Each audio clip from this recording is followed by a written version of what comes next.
કોંગ્રેસના પ્રવક્તા મનીષ દોશીએ રાજકોટની ઘટના અંગે સરકાર પર પ્રહાર કર્યા કે રાજકોટ લોકસભાના સાંસદ રામભાઈ મોકરિયાએ ફાયર એનઓસી મામલે 70,000ની લાંચ આપવી પડે તે જ બતાવે છે કે ભાજપના વિકાસ મોડેલમાં ભ્રષ્ટાચાર કેન્દ્ર સ્થાને છે અને દરેક વિભાગમાં દરેક કામના ચોક્કસ ભાવ છે।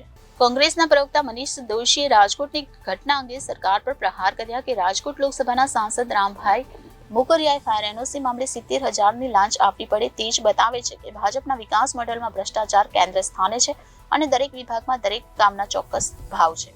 ભાજપના સાંસદ પોતાના જ એક નિવેદનથી વિવાદમાં આવ્યા છે। રાજકોટથી રાજ્યસભાના સાંસદ રામ મોકરિયાએ રાજકોટ મહાનગરપાલિકાની કામગીરી સામે સવાલ ઉઠાવતા ગંભીર આક્ષેપ કર્યો કે રાજકોટ મનપામાં રૂપિયા વગર કંઈ જ કામ થતા નથી। એક સમય મનપાના ફાયર ઓફિસર ભીખા ઠેબાએ તેમની પાસેથી પણ ફાયર એનઓસી માટે 70,000 રૂપિયા લીધા હતા અને 70,000 લીધા બાદ પણ ફાયર એનઓસી મળી ન હતી। જોકે જે તે સમયે રામ મોકરિયા સાંસદ ન હતા। મોકરિયાના આવા દાવા બાદ કોંગ્રેસ પ્રવક્તા મનીષ દોશીએ ભાજપ પર પ્રહાર કર્યા છે। મનીષ દોશીએ પ્રહાર કર્યો કે ભાજપના હાલના સાંસદે ખુદ કહ્યું છે કે 70,000 રૂપિયા લાંચ આપીને જે તે સમયે ફાયર એનઓસી મેળવી હતી। તેમણે કહ્યું કે સામાન્ય જનતાના રોજબરોજ સામાન્ય કામ માટે લાંચ આપીને જ કામ થાય છે તેનો આ વધુ એક પુરાવો છે। મનીષ દોશીએ કહ્યું કે ભાજપના વિકાસ મોડેલમાં ભ્રષ્ટાચાર કેન્દ્ર સ્થાને છે અને દરેક વિભાગમાં દરેક કામના ચોક્કસ ભાવ છે। રાજકોટની અંદરની દર્દનાક ઘટના અને આ દર્દનાક ઘટનાની પાછળ ભાજપાની શાસકોના ભ્રષ્ટાચારના એક પછી એક કાળા ચિઠ્ઠા ખુલ્લી પડી રહ્યા છે।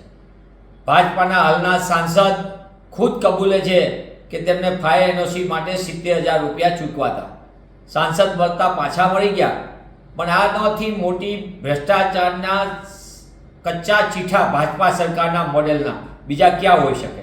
સામાન્ય જનતા રોજ બરોજના કામ માટે પોતાના સામાન્ય જાતિના પ્રમાણપત્રો સ્કોલરશીપથી માંડીને ખેડૂતે પોતાના દાખલા કઢાવવાના હોય કે અન્ય કામ હોય, સાચા કામ માટે પણ લાંચ આપ્યા વિના કામ થતું નથી।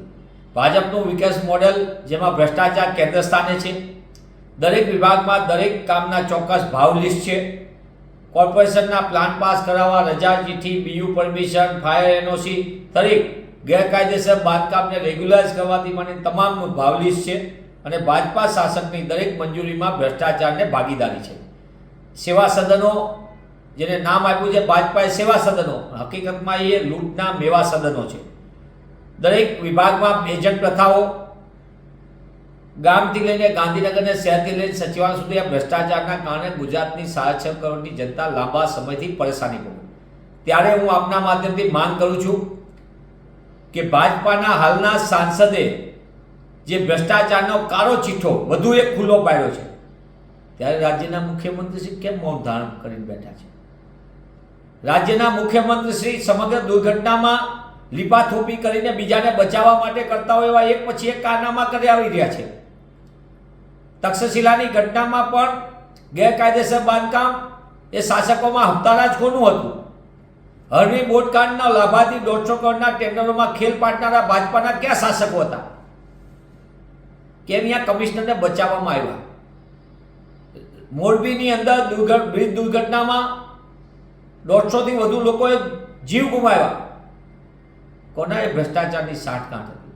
અને રાજકોટની દુઃખદાયક ઘટના ટીઆરપી ગેમ ઝોન, કોની ભાગીદારી ને કોની સાજીદારી હતી, જેમાં નિર્દોષ માનવી ભોગ બન્યા। આવા અનેક જગ્યાએ ગેરકાયદેસર બાંધકામથી લઈને ગેરકાયદેસર તંત્ર સમગ્ર ઊભું કરવાનું, એ પછી શાળા કોલેજોની મંજૂરી હોય, ગેરકાયદેસર બાંધકામને રેગ્યુલાઇઝ કરવાનું હોય, જમીનો પર કબજા કરવાના હોય કે સરકારી મંજૂરી આપવાની હોય, દરેકમાં પ્રસાદી આ ખેલનો કરોડો રૂપિયાનો કારોબારના કારણે ગુજરાતનો સામાન્ય માણસ લૂંટાઈ ગયો છે।